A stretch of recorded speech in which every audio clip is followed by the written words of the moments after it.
Vamos a leer algunos versículos para continuar con estas meditaciones sobre el libro de los Hechos. Hechos 4:32 en adelante.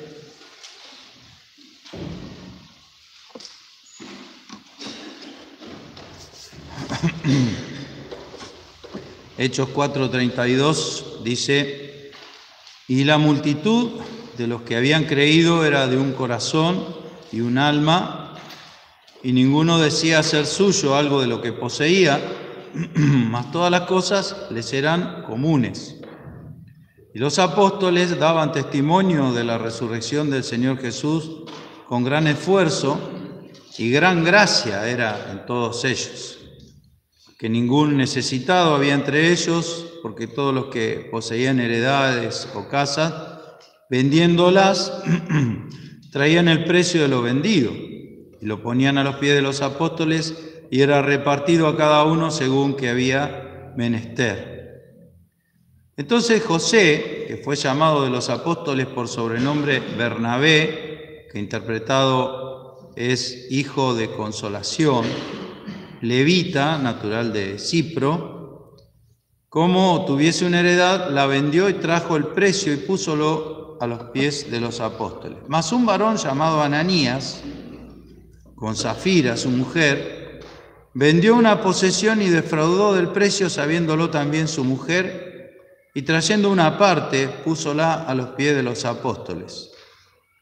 Y dijo Pedro: Ananías, ¿por qué ha llenado Satanás tu corazón a que mintieses al Espíritu Santo y defraudases del precio de la heredad? Reteniéndola, ¿no se te quedaba a ti? Y vendida, ¿no estaba en tu potestad? ¿Por qué pusiste esto en tu corazón? No has mentido a los hombres, sino a Dios. Entonces Ananías, oyendo estas palabras, cayó y expiró. Y vino un gran temor sobre todos los que oyeron, y levantándose los mancebos le tomaron y sacándolo, sepultáronlo. Y pasado espacio como de 3 horas, sucedió que entró su mujer, no sabiendo lo que había acontecido.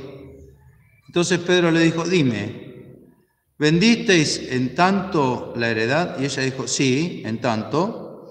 Y Pedro le dijo: ¿por qué os concertasteis para tentar al Espíritu del Señor?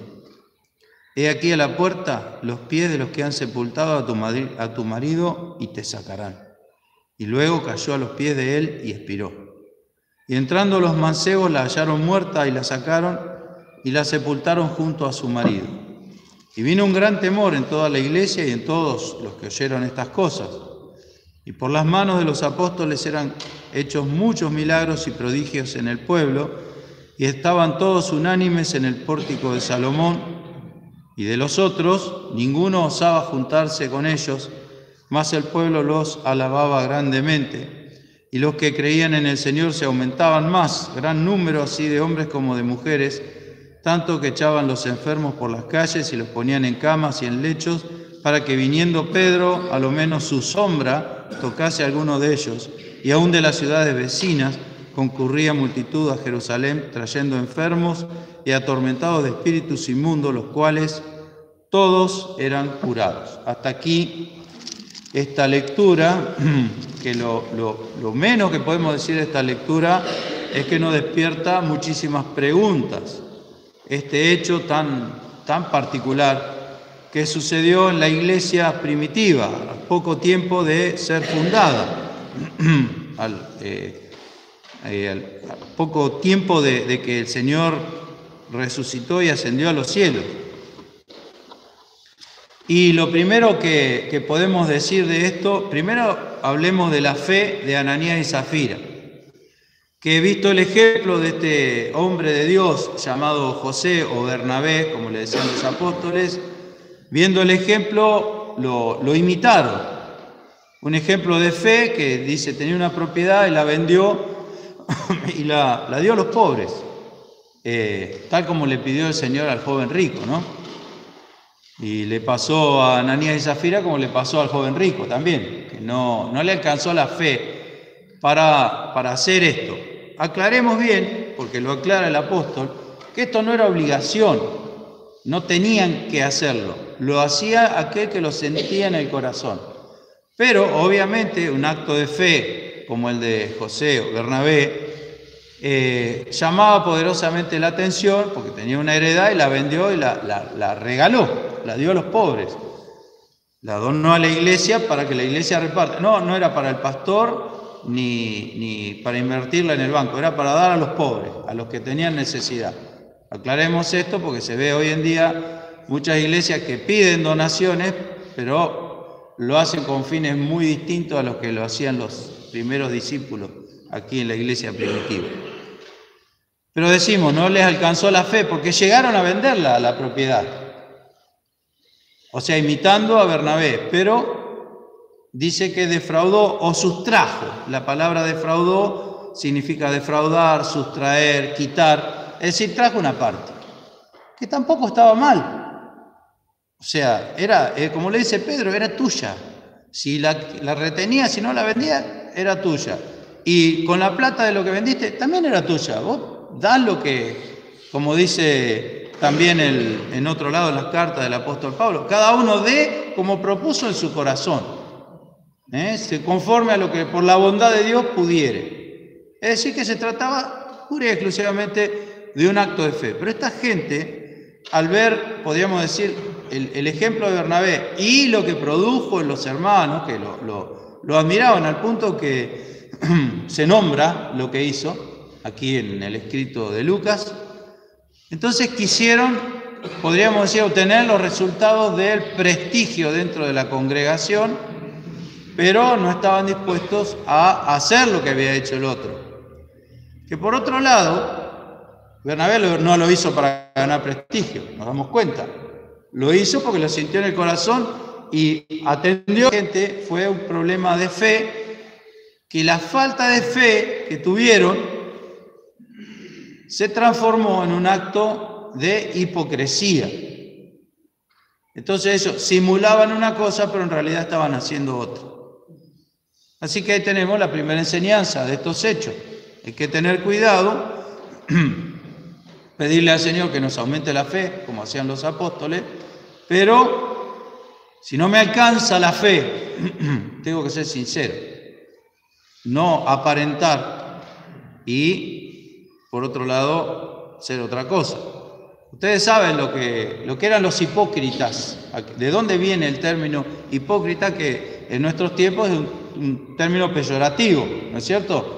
Decirle a una persona que es hipócrita, aunque sea verdad, es casi como insultarlo, ¿no es cierto? En aquella época los hipócritas eran los actores.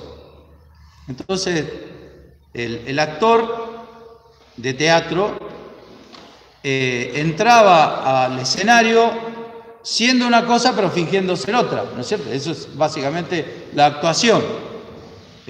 Toma un personaje y lo interpreta y no es él el personaje.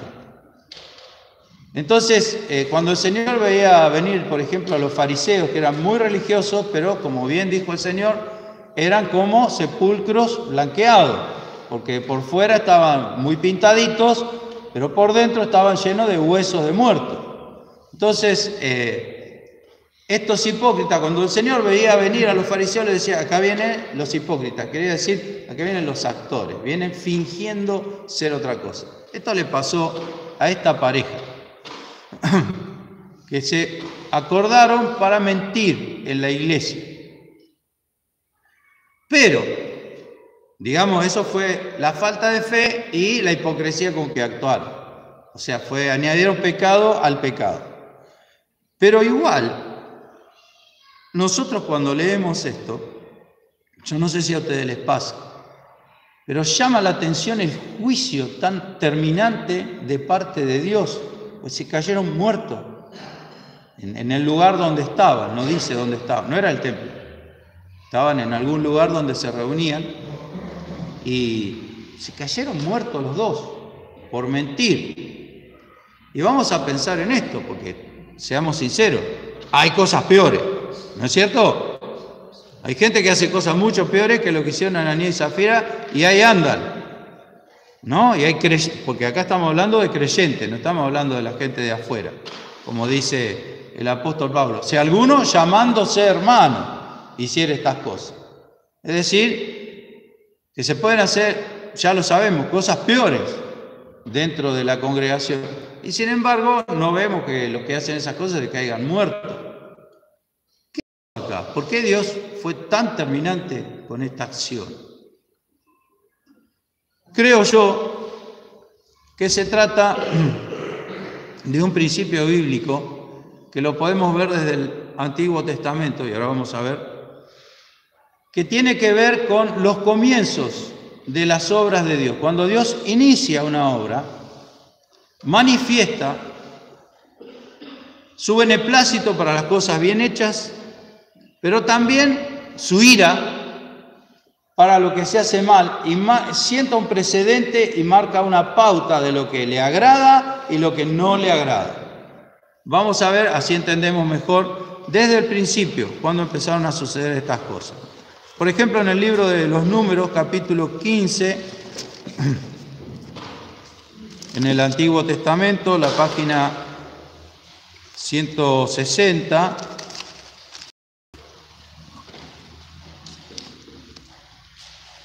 vamos a leer el verso 32.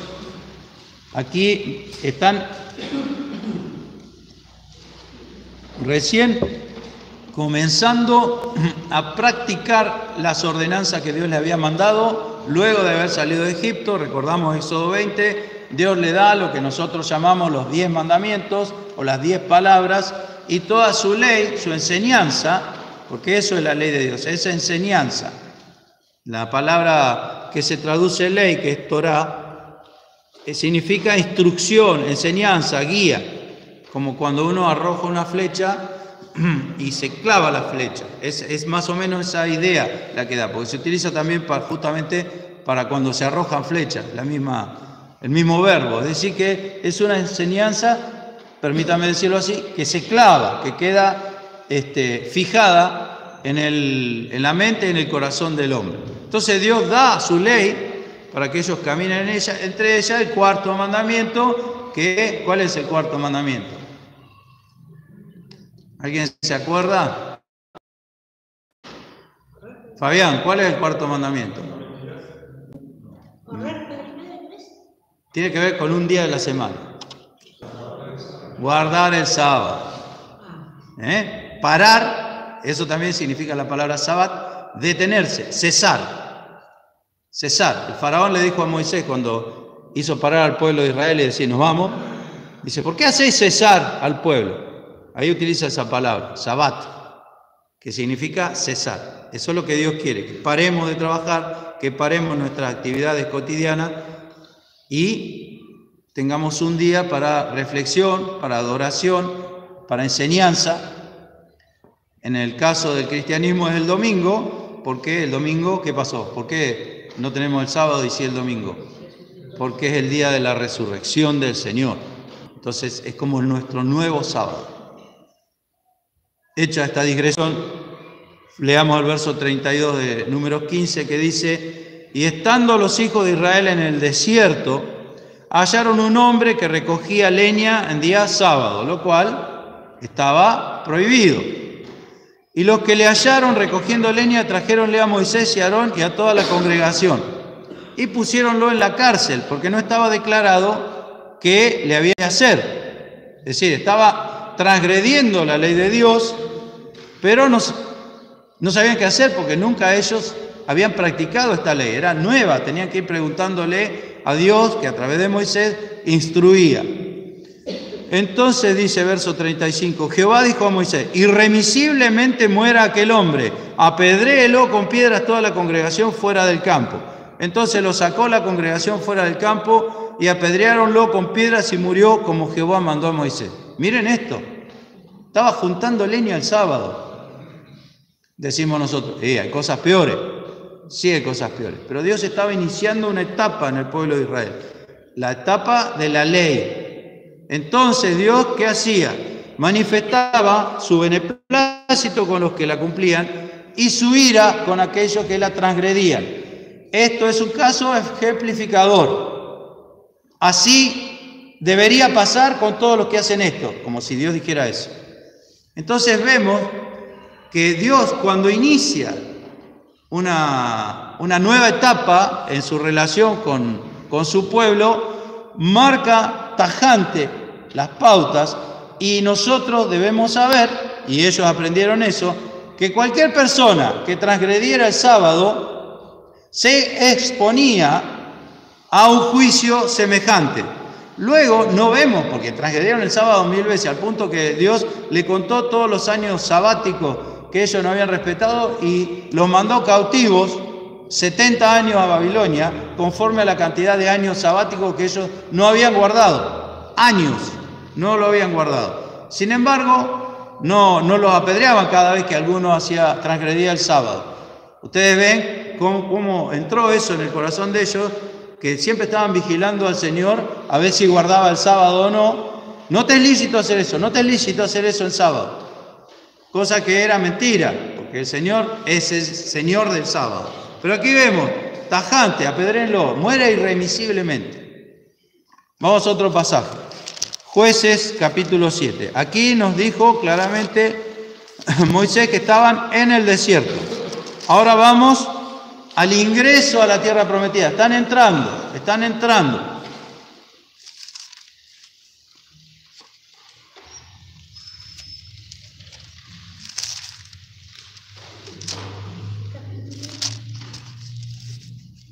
Siete. Perdón, a ver si me parece que anoté mal el pasaje. Josué, ahí está. Bien. Lo dije a propósito, a ver si estaban atentos. Josué, perdón, página 234, perdón. Josué, libro anterior. Vi que acá el hermano Elian estaba atento. Josué 7. Entran en la tierra prometida. Están entrando, como dice, acaban de tomar Jericó. Fue la primera ciudad que conquistaron luego de cruzar el río Jordán. Y dice, capítulo 7, empero los hijos de Israel, noten esto, los hijos de Israel cometieron prevaricación en el anatema. Prevaricación en el anatema quiere decir, pecaron tomando algo que no les correspondía, para que lo entendamos. Porque Acán, hijo de Carmi, hijo de Sabdi, hijo de Sera, de la tribu de Judá, tomó del anatema. Anatema, la palabra anatema, significa algo que está preparado para ser quemado, literal. Eso es lo que significa la palabra. Por eso cuando se habla de un anatema, también en las personas, de una persona que está preparada para ser quemada, que se está yendo al infierno, ¿no es cierto? Ese es el anatema. Eran las cosas, las personas, los animales, cualquier cosa podía ser anatema. Se dejaba aparte y se quemaba. Entonces ellos conquistan la ciudad de Jericó y hay un montón de cosas que hay en Jericó que Dios dice, no las toquen, quémenlas. Ídolos, estatuas de oro, de bronce. Y entonces resulta ser que Dios dice, han pecado porque han tomado el anatema. Y la ira de Jehová se encendió contra los hijos de Israel. Y van a conquistar una ciudad muy chiquitita, llamada Ai, y pierden la batalla y son perseguidos por los de Ai. Entonces dice, algo pasó, dice Josué, que era el líder, Moisés había muerto.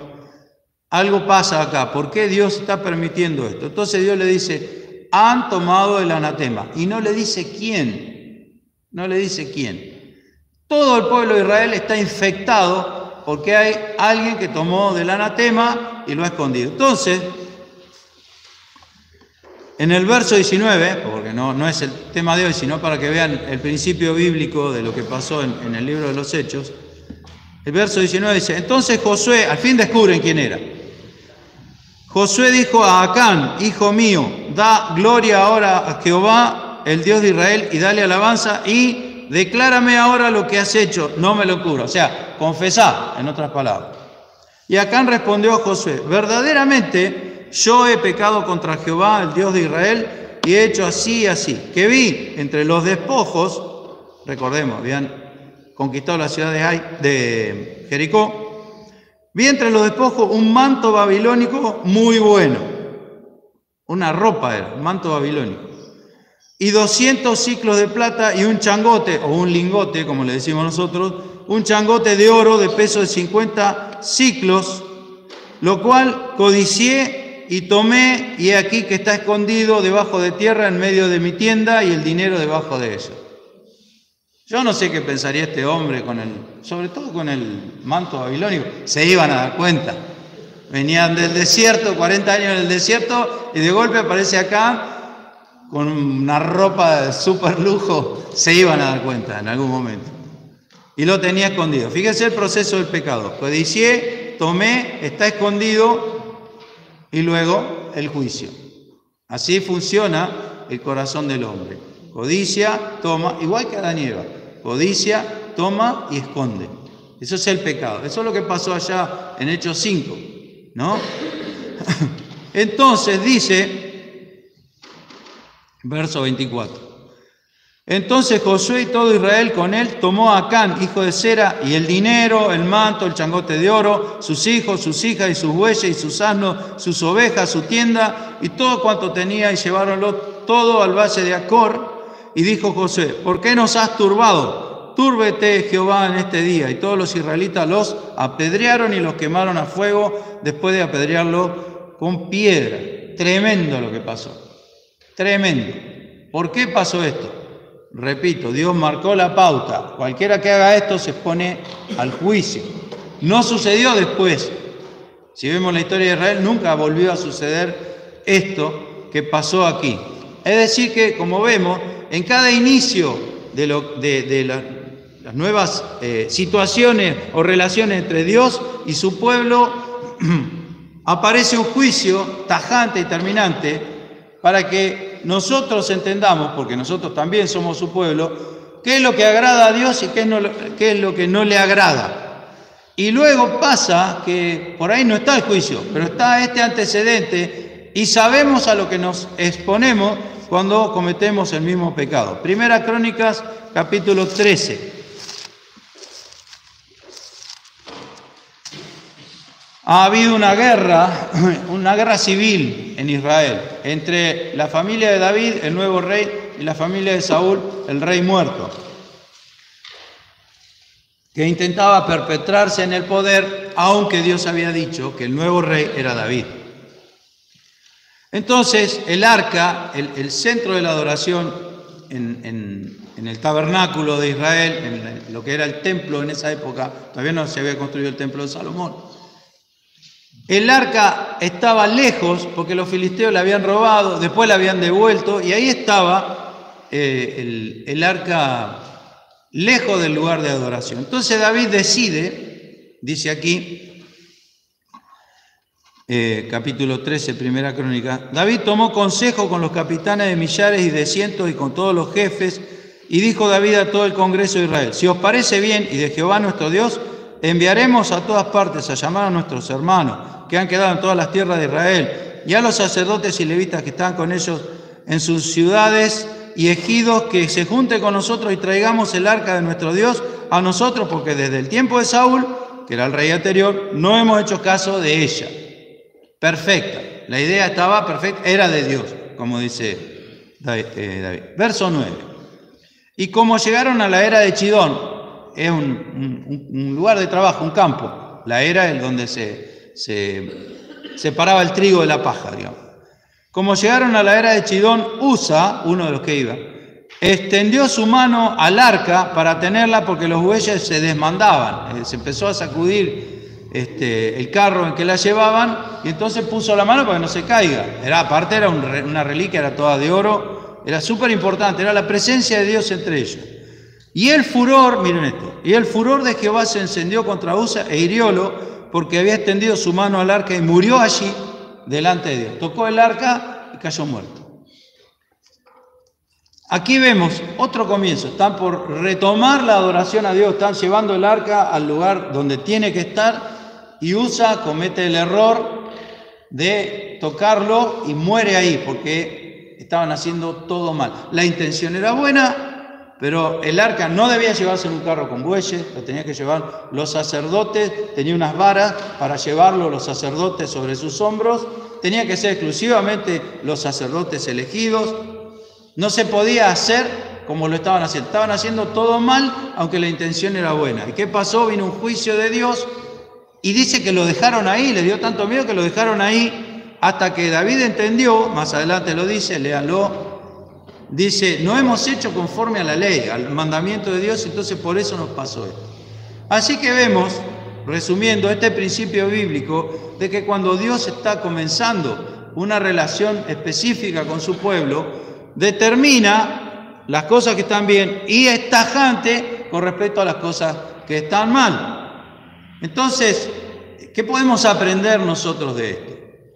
Al ver el caso, vamos a lo que estamos estudiando, de Ananías y Zafira, debemos darnos cuenta qué opina Dios cuando yo hago una cosa de esa, cuando soy un hipócrita, cuando intento imitar lo espiritual, pero no siendo espiritual, porque eso les pasó. Bernabé era un hombre espiritual, no tuvo ningún problema en vender su heredad y regalarla a los pobres, porque estaba en comunión con Dios. Si no estamos en comunión con Dios, es medio imposible hacer eso, ¿no? La retenemos, como dice Pedro.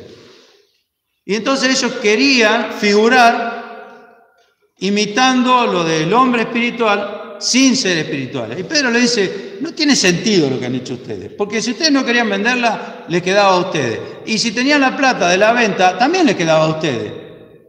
Entonces, ¿para qué? Y le dice esto, ¿por qué han permitido que Satanás, porque tiene varias frases Pedro, ¿por qué ha llenado Satanás tu corazón a que mintieses al Espíritu Santo? Fíjense, no, Pedro le aclara, no ha metido a los hombres, sino a Dios.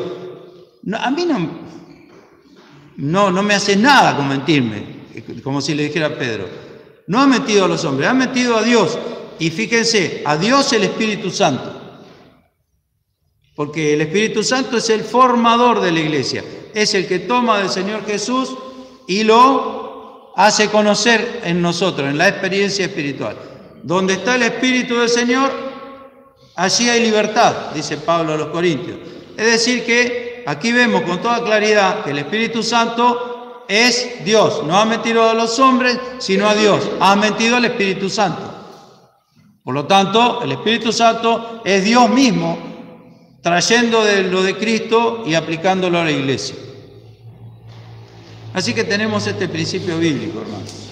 Y nosotros debemos tenerlo muy en cuenta porque muchas veces aparecen estos pecados de hipocresía dentro de la congregación. Todos lo tenemos, porque nuestra naturaleza es igual. Ahora fíjense también esto. Hay veces que hay matrimonios que es imposible que se pongan de acuerdo. Imposible, no hay manera de que acuerden. Ahora para esto se llevaron, no sabemos cómo era el matrimonio de Ananías y Zafira, pero acá eran de un solo corazón. Vamos a mentir, vamos a pecar juntos, vamos a ponernos de acuerdo en engañar. ¿Qué cosa es la naturaleza humana, no es cierto? Que para las cosas malas somos como mandados a hacer. Si se nos pide algo bueno, estamos llenos de dudas, no nos llevamos bien, pero cuando se trata de hacer cosas malas, ahí está todo el mundo enseguida unánime, ¿no es cierto? ¿Por qué digo esto? Fíjense el verso 26 del capítulo 4.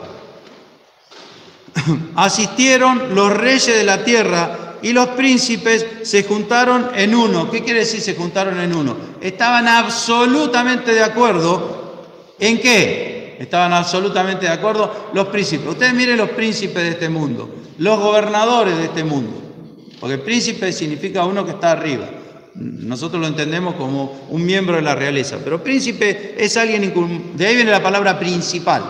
Es alguien que es importante, que manda. Los príncipes se juntaron absolutamente de acuerdo, en uno. Tenían un mismo sentir y un mismo corazón. Miren a los príncipes de este mundo, a ver si hay manera de que se pongan todos de acuerdo en una misma cosa. Casi diríamos que es imposible. Lo vemos todos los días en los noticieros. Y acá estaban todos de acuerdo, contra el Señor y contra su Cristo. Cuando se trata de hacerle frente a Dios, el corazón del hombre enseguida tiene comunión entre sí, para el mal, ¿no? Como pasó en la Torre de Babel, ¿no? Ya está, ya tomaron decisión, no hay nada que los vuelva atrás, Dios lo dijo. Hagamos, vamos, confundamos sus lenguas, así hacen lo que tengo planeado que haga, que se desparrame por el mundo, que cubran la tierra y la llenen. Entonces pensemos en esto, porque muchas veces estamos de acuerdo. Pero hay que ver si estamos de acuerdo a favor o en contra de Dios. Yo pensaba esto. Se pusieron de acuerdo porque Pedro le dice, ¿vendisteis en tanto la heredad? Le dice a la mujer, sí, mentira. Y vemos entonces el principio, lo que Dios ha marcado, las pautas que ha marcado. Entonces, dice Pedro, es hora que el juicio comience por la casa de Dios. Y si el justo con dificultad se salva, ¿qué será de los que no obedecen a Dios? Eso lo dice Pedro, su primera carta. Entonces, pensemos en que Dios es misericordioso. Es notable, el nombre de Ananías significa que mi Dios es piadoso, Jehová es piadoso, ¿no? Jehová es misericordioso, eso significa Ananías. Entonces, pensemos en lo que Dios ha marcado como principio. A todos los que hacen esto les debería pasar esto. Y Dios, vamos a leer un versículo muy interesante en Romanos capítulo 2, verso 4. Tengamos en cuenta este versículo siempre. Debe ser el lema. Hay muchos versículos que deberían ser el lema nuestro, pero fíjense lo que dice. Vamos a leer el 3 para entender el 4. Y piensas esto, oh hombre, que juzgas a los que hacen tales cosas, que es básicamente lo que estamos haciendo nosotros al leer este caso de Ananías y Zafira. Estamos diciendo, mirá lo mal que hicieron. Entonces vamos a aplicar este versículo a nosotros mismos.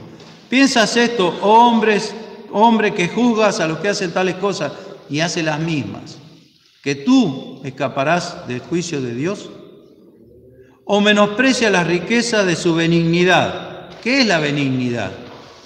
¿Qué diferencia hay entre bondad y benignidad? Bondad es lo que Dios expresa hacia afuera. Y benignidad es un estado interior que busca el bien del otro. El Señor es benigno, ¿sí? Busca nuestro bien. Además que Jehová es bueno y para siempre es su misericordia. No solamente busca nuestro bien, sino que lo hace, hace las cosas de tal manera que tengamos bien. El Señor es bueno y es misericordioso y el Señor es benigno. Menosprecia la riqueza de su benignidad y paciencia y longanimidad, largura de ánimo. La largura de ánimo es la espera que no se cansa de esperar.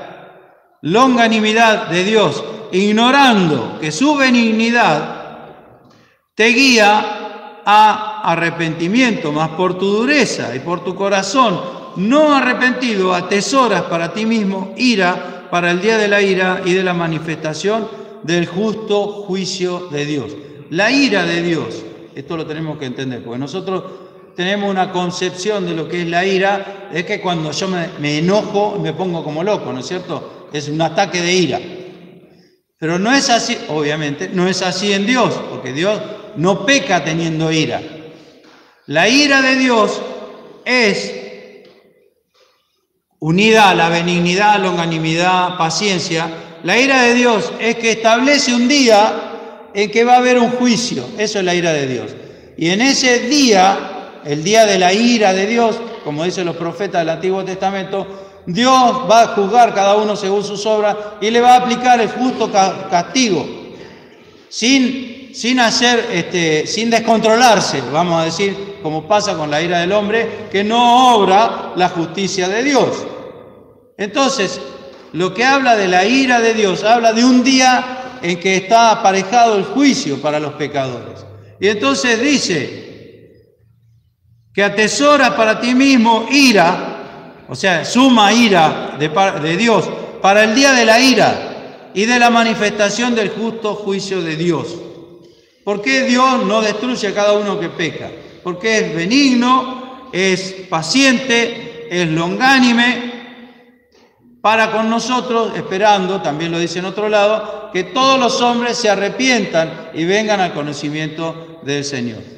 Pero nosotros debemos saber que Dios ha dado un adelanto en el comienzo de esta dispensación de la gracia de lo que va a ser el final. Porque con Ananías y Zafira Dios mostró cómo podrían ser las cosas si Dios no manifestara su benignidad, paciencia, longanimidad, que igual la manifestó porque le preguntó, le dio la oportunidad y ellos estaban acordes en mentir y pasó lo que pasó. Entonces, sí, parece que fuera tremendo el juicio, por una, podríamos decirlo con ojos nuestros, es una simple mentira, pero Dios marcó la pauta de lo que va a pasar el día de la ira y de la manifestación del justo juicio de Dios.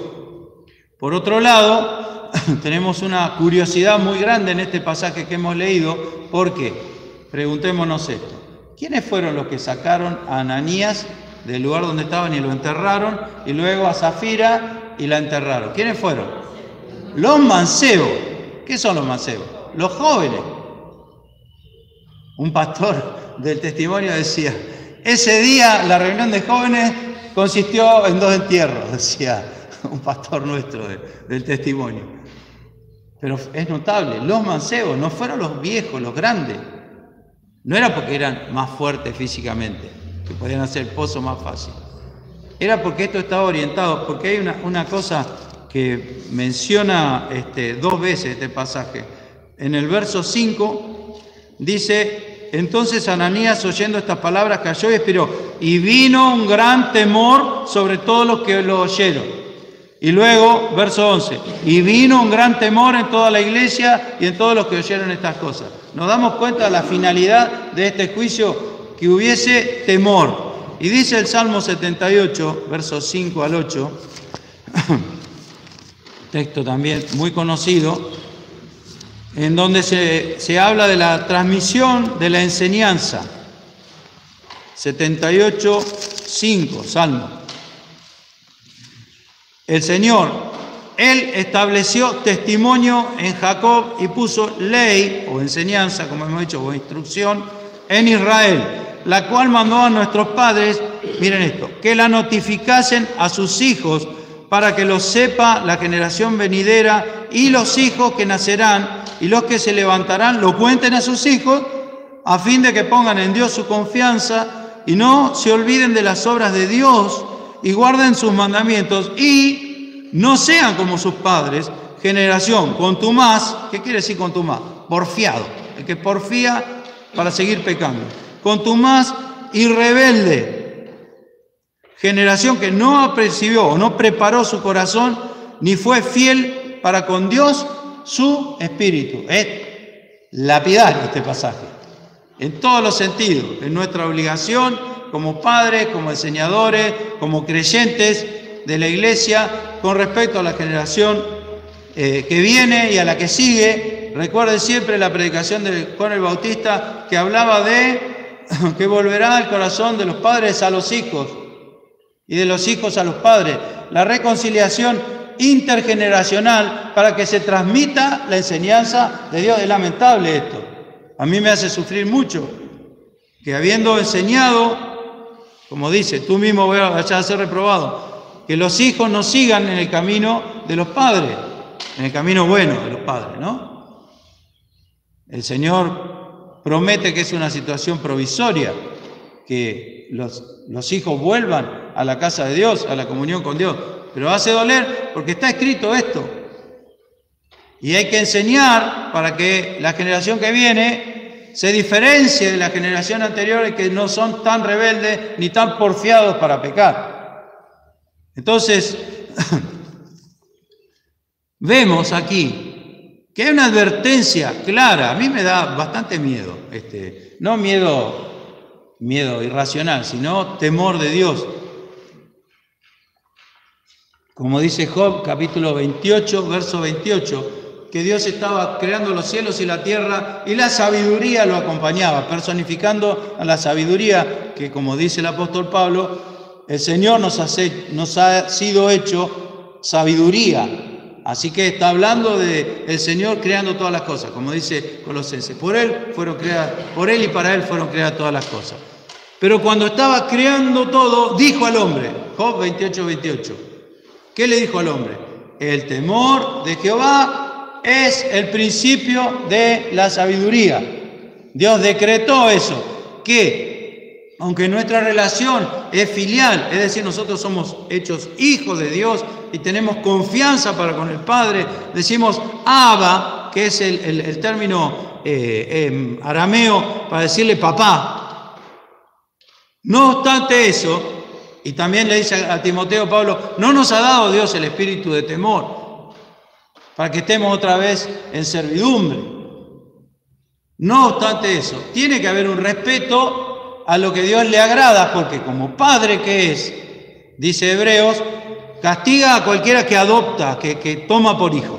Dice, si no estáis dentro del castigo, de la enseñanza, castigo, tenemos que entender esta palabra. La palabra castigo tiene que ver con casto. Castigar quiere decir hacer casto. ¿Qué es ser casto? Es ser limpio, ser puro, ¿no es cierto? La castidad habla de pureza. La palabra castigo es arbitrar los medios para que yo sea casto, que sea limpio, que deje de pecar. No es el castigo, como dice también en ese pasaje de Hebreo. Nuestros padres nos castigaban como a ellos les parecía. No era para hacernos castos, era para que dejemos de hacer lo que ellos querían que dejemos de hacer, esté bien o mal, o para que hagamos cosas que ellos querían. Pero Dios es Dios. Entonces, cuando nos castiga, es una demostración de su amor para sacarnos la mugre que juntamos en este mundo. No confundamos la palabra castigo porque nosotros castigamos de una manera y Dios castiga de otra, completamente diferente. Si no estoy siendo castigado o enseñado por Dios, no soy hijo entonces, porque yo a los hijos de otros no los castigo ni los enseño. Enseño o trato, por lo menos, con mis hijos, ya son grandes, ahora ya tienen que hacer lo suyo, ¿no? Tener su propia experiencia. Y por otro lado, y ya terminamos con esto, vamos a Eclesiastés capítulo 8, verso 11. Página 699, página 699 del Antiguo Testamento, que lo hemos leído el domingo pasado y el sábado también, hablando de Sansón. Ahí tenemos un ejemplo, y dice, Eclesiastés 8:11, porque no se ejecuta luego, recordamos, luego significa inmediatamente, enseguida. Porque no se ejecuta luego o enseguida sentencia sobre la mala obra. ¿Qué quiere decir esto? Que no hay un castigo como hubo con Ananías y Zafira. Entonces, mi corazón engañoso, dice, el corazón de los hijos de los hombres está en ellos lleno para hacer el mal. ¿Por qué? Porque no me pasó nada. Pequé y no me pasó nada. Entonces, voy a seguir pecando. Total, no me pasa nada. Y dice que el corazón se va llenando, porque Dios, su longanimidad y benignidad y paciencia, que están esperando que yo me arrepienta, yo la menosprecio y mi corazón se llena para hacer el mal. Fíjense esto, es decisión mía. Es decisión mía. Yo tengo que decidir qué hago con la benignidad y paciencia y longanimidad de Dios, que me guía al arrepentimiento. Yo tengo que abandonar el pecado. Porque si bien no me voy a caer muerto, aunque puede que sí, nunca estamos exentos, no me voy a caer muerto, pero está el día de la ira y del justo juicio de Dios, de la manifestación del justo juicio de Dios. No escaparemos, dice Hebreo. ¿Cómo escaparemos nosotros si tenemos en poco una salvación tan grande? No se puede escapar de Dios. No os engañéis. Dios no puede ser burlado. El que siembra para la carne, de la carne cosechará corrupción. Y si no, hagan la prueba. Agarran un pedazo de carne y siémbrenla, para seguir el ejemplo que da el apóstol Pablo en Gálatas. Y luego del tiempo, primero ya saben que no van a hacer una carne, hay una planta de carne, ya lo sabemos. Pero sáquenla, como hacen los perros, y fíjense, ¿saben por qué los perros siembran para la carne? ¿Por qué entierran la carne? Porque la carne se pudre y a los perros les gusta el olor a podrido. Entonces, dice, no os engañéis, Dios no puede ser burlado. El que siembra para la carne, de la carne cosechará corrupción, podredumbre. Y yo, tomando ese ejemplo, tengo que ver si lo estoy haciendo, si estoy tratando de enterrar la carne, de taparla, porque ya sabemos lo que vamos a conseguir. Es lo que hicieron Ananías y Zafira. Como no se ejecuta luego la sentencia sobre la mala obra, entonces yo pienso, bueno, no pasa nada, no pasa nada, no va a pasar nada. No ha mentido a los hombres, sino a Dios. Y Dios no puede ser burlado, no se puede escapar de la vista de Dios. Dice el Salmo 138, lo mismo te da la noche que el día, las tinieblas que la luz, es lo mismo, tú lo sabes, tú me has examinado y me has conocido, conoce mi levantarme, mi acostarme, Dios sabe todo y no puede ser burlado. Entonces, ¿qué nos enseñan Ananías y Zafira? Esto, que Dios no puede ser burlado. ¿Y qué nos enseñan Ananías y Zafira? Esto otro, que aunque yo no tenga una sentencia sobre la mala obra, inmediatamente estoy atesorando, si persisto en la mala obra, cada uno sabe, y yo debo saberlo, en mi caso también para mí, persisto en eso, yo estoy atesorando ira para el día de la ira y de la manifestación del justo juicio de Dios. Esto es tremendo, hermano. Este pasaje es duro, es duro. Yo lo leo con miedo y lo medito con más miedo y temor aún.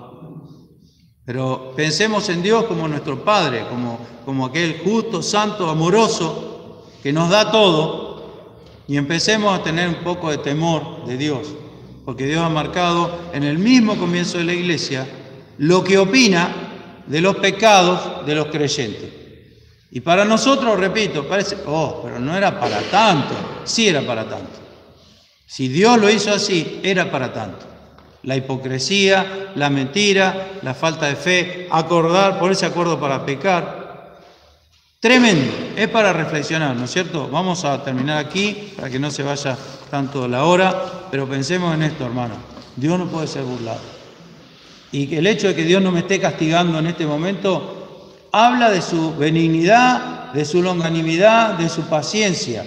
Y yo para eso tengo que tenerlo en cuenta, no menospreciarla, porque me guía a arrepentimiento. Dios quiere que yo me arrepienta. Lo mejor, mire, a veces uno piensa, por experiencia, a veces lo mejor es que Dios nos castigue. Porque después del castigo, que no parece dar ninguna alegría, dice en la carta a los hebreos, el castigo no parece cosa de alegrarse, en otras palabras, pero luego produce fruto, digno de arrepentimiento, como decía Juan el Bautista. Así que, hermanos, con todo temor y temblor delante de Dios, Dios nos libre, Dios nos hable y el Espíritu Santo haga que nos arrepintamos de nuestros pecados, los confesemos, los abandonemos para alcanzar misericordia. Que el Señor quiera bendecirnos.